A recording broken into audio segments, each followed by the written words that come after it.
A heavy nail is fixed firmly to the wall.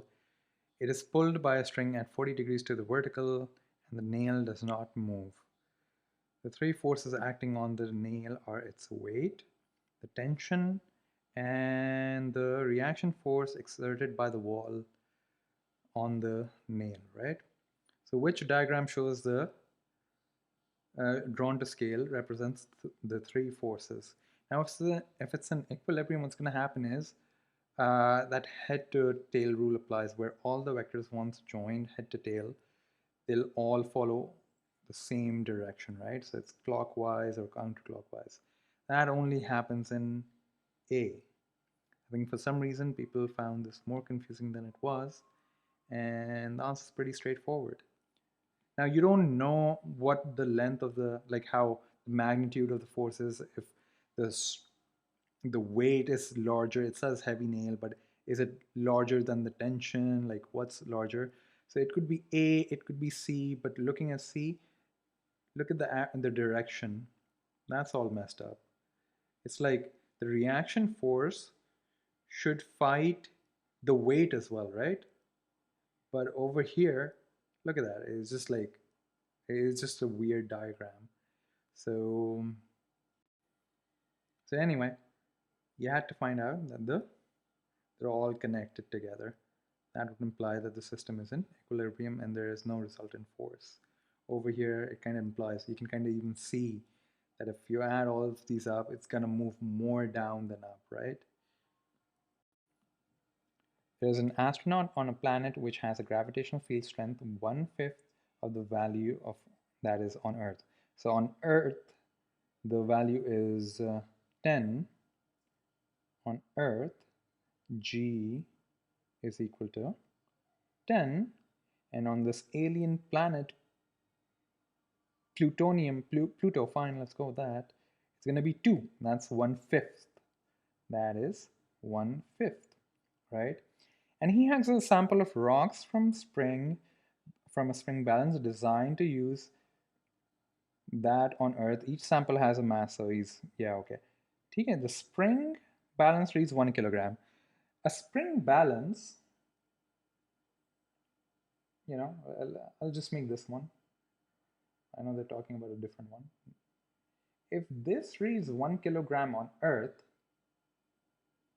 if it's giving you a 1 kilogram reading, that means there's 10 Newton of force acting on it. Right? Why? Let's just do quick math here.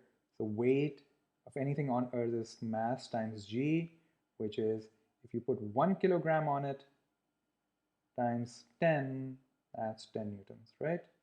So these are just calibrated. Whatever weight you put in, they move accordingly. And instead of giving you the weight, they take the 0 away and just put a kg instead. So you know, because weight is proportional to the mass on, at least on our planet, right? So let's remove all of this. Now the weight of these stones on this alien planet, this mass balance is detecting a force of 10 newtons, right? So let's talk less about weight. Let's say the force acting on it. It's the same thing, right? The force being acted on it because of the stones is equal to mass times the gravitational acceleration of the planet P. It's called GP. Mass is unknown, but GP is 2. We just figured that out over here, right? It's 2. And the force, we're saying it has to be 10 because that's what the mass balance is telling us. The mass balance is actually a tool to measure weight, but we just put a kilogram in front of it, right? So that is actually 10. Further processing, we'll realize that the mass equals to 5 kilograms. So 5 kilograms worth of stones caused a force of 10 newtons, which could press this enough to move it equivalent to 1 kg. Let's see if that makes sense. The weight on an alien planet, let's call it P again, alien planet, is equals to mass times its own gravitational acceleration. So Gp is 2, right? And the mass is what? If it's 5 kilograms, we get 10 newtons worth of weight. So we have 10 newtons worth of weight. So this is making sense. Essentially, I did the same equation again, right? But it makes sense once we change the thought process, right? So 5 kilograms, we're confident is the mass sitting on top or actually hanging from the spring balance, right? Now we know that the weight of the rocks is 5 kilograms and each rock weighs 0.1 kilograms. So just dividing it, we'll have a rock count of 50. Correct answer is D. All right, a ball is dropped from a height shown. Ignoring air resistance, which statement about the total energy of the ball is correct? It is same at all points, yes. So over here, the speed is the lowest. Don't we do this? The speed, okay, let's just do with this one. The height is at a max, but the height over here is the lowest, right?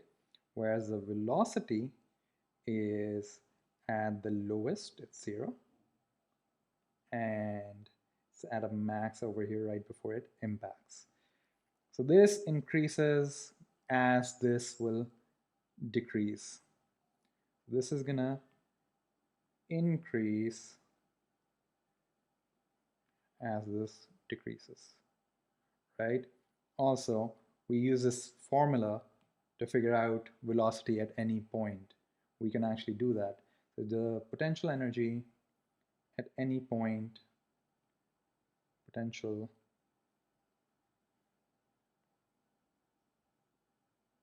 oh no, not any point. Potential will be equal to the kinetic energy, right? So like from the start, whatever the potential energy was, the change in potential energy, well, all of that will turn into kinetic energy, right? So if all of this potential energy is turning into kinetic energy, so at 1, 2, and 3, the sum of those will always be the same, right? Because, you know, think of it this way.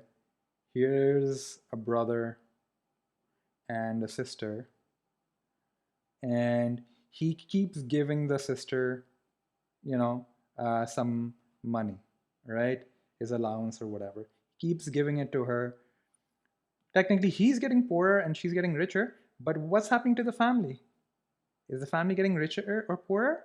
No, their total assets are the same. So the ball's total energy is always the same. Or same, let's go with same. ठीक है. And the correct answer is, of course, A. A scientific research board uses pulses of ultrasound to detect fish underneath it. A pulse of ultrasound is bounced from a group of fish 600 meters directly below the boat. Okay. The next pulse is sent out 2 seconds after the echo from the previous pulse has been received. The speed of the ultrasound in water is this much, 1500. What is the interval between the 2 pulses? Wait, what? What are they trying to say? It's such a weird question. I guess they just don't want us to do science. I think it's just a riddle. Here's my fish. Can I draw it like that? Okay, so what do we know? A pulse of ultrasound is bounced from a group of fish, which is 600. So this distance is 600 meter. This is almost 6 kilometers, pretty deep, 600 meters. Okay, so sound whoop, goes, hits them, bounces back, boop, right? Then the next pulse is sent 2 seconds, so it goes like then they wait 2 seconds, 1 Mississippi, 2 Mississippi, and send another one. So they're asking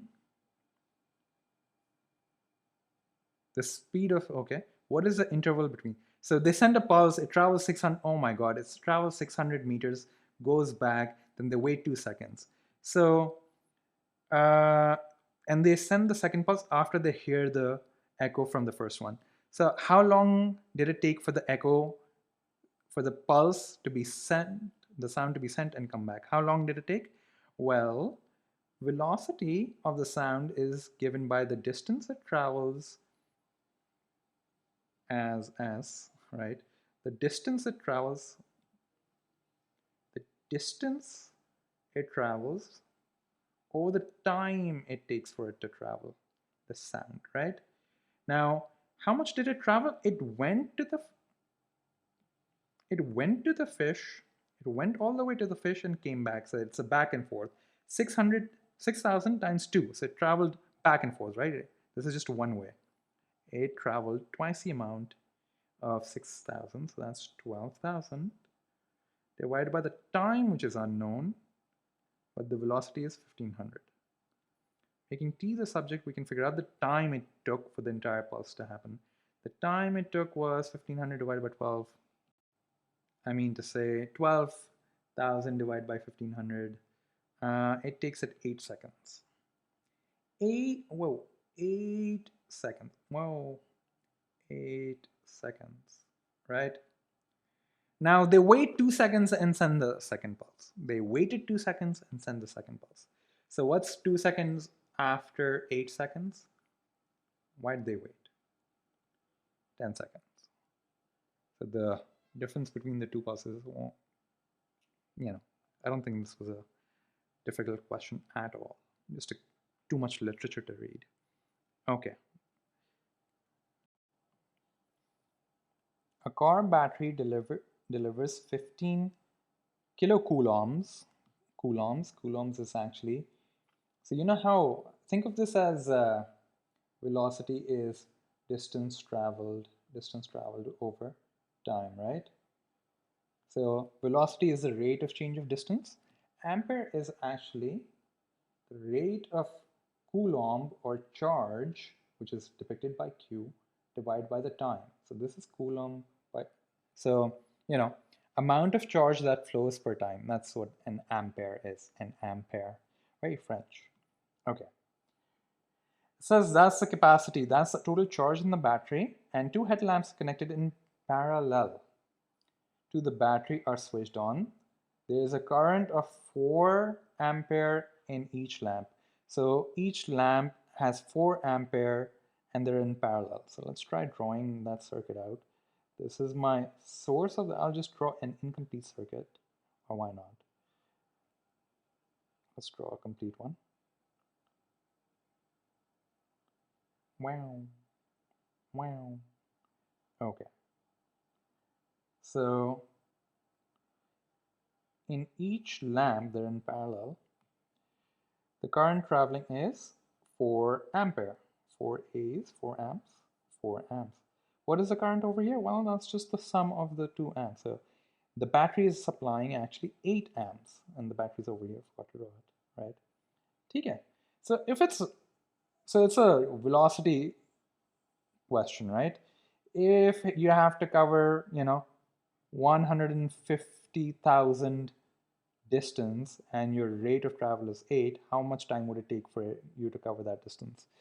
If your rate of discharge is 8 coulombs per second, 8 amperes, 8 coulombs per second, and your total charge capacity is 150,000, how much time will it take you?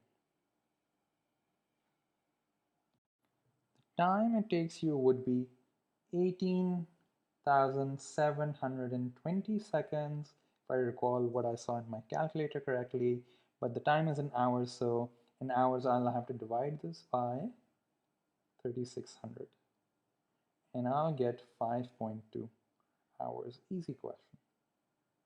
I like this question. All right.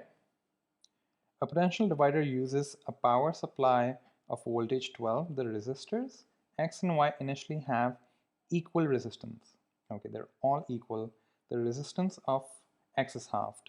Okay, so just to make my life easier, I can use any number I want, but let's go with 2x because it's easy to half x. You start with 2x, 2x, right? And they're equal voltages and it's fine, right? Life is good. Life is good, but could be better. How could it be better?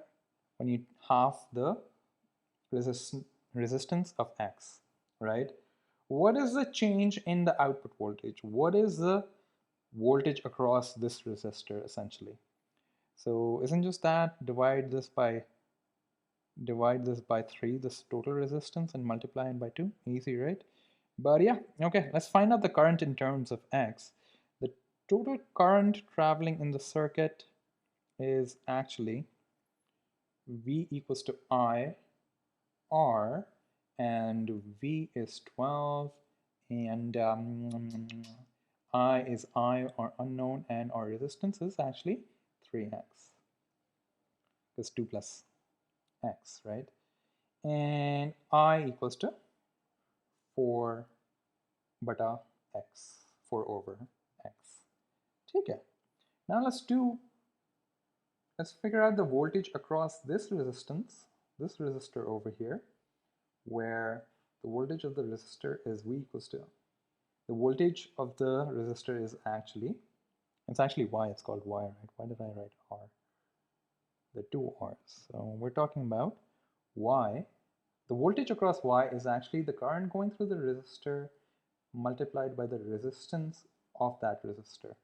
So the resistor has a resistance of 2x, and the current going is still the same. We just figured it out. It's 4 over x. Divide that, and the voltage is 8 volts, right? And that's not the answer. Brilliant. Okay, that's not the answer because there was a change in voltage when you do it. Okay, so it began with like equal voltage. So and earlier it was x voltage and x voltage, and that would result in an output voltage of 6 volts, and now it's 8 volts. So an increase of 2 volts. The correct answer is C.